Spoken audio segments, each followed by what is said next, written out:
સુરતના વેસુ ખાતે રહેતા વેપારી સાથે વેડરોડના મકાનનો સોદો કરી મૂળ અમરેલીના દંપતીએ ₹12 લાખ લીધા બાદ દસ્તાવેજ કરી નહીં આપી પૈસા પણ પરત કર્યા નહોતા।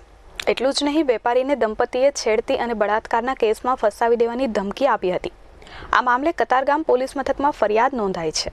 સુરતના વેસુમાં રહેતા 56 વર્ષીય વેપારી કરશનભાઈ અંબારામ ખોખાણીએ એપ્રિલ 2018માં વેડ દરવાજા પાસે વિજયનગર સોસાયટી વિભાગ 1 પ્લોટ નંબર 33માં આવેલા મકાનનો સોદો તેના માલિક મૂળ અમરેલીના વતની અને સુરતમાં વેડરોડ ફટાકડાવાળી મંગલ ગ્રુપ સોસાયટીમાં રહેતા દંપતી શોભાબેન પ્રવીણભાઈ કાળુભાઈ તળાવિયા સાથે ₹25 લાખમાં કર્યો હતો।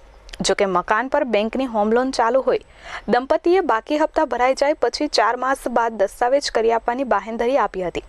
કરશનભાઈ પાસે 12 લાખ લઈ લીધા હતા અને સાટાખત કરી આપ્યો હતો। જોકે 4 માસ બાદ કરશનભાઈએ બાકીના 13 લાખ લઈ દસ્તાવેજ કરી આપવા દંપતીને કહેતા તેમણે ઇનકાર કર્યો હતો। આથી કરશનભાઈએ 12 લાખ પરત માંગ્યા હતા, પરંતુ દંપતીએ પૈસા પરત કર્યા ન હતા અને કરશનભાઈને છેડતી અને બળાત્કારના કેસમાં ફસાવી દેવાની ધમકી આપી હતી। આ પ્રકરણમાં છેવટે કરશનભાઈએ ગતરોજ દંપતી વિરુદ્ધ કતારગામ પોલીસ મથકમાં ફરિયાદ નોંધાવી છે। મયુર ઠક્કર, S24 ન્યૂઝ, સુરત।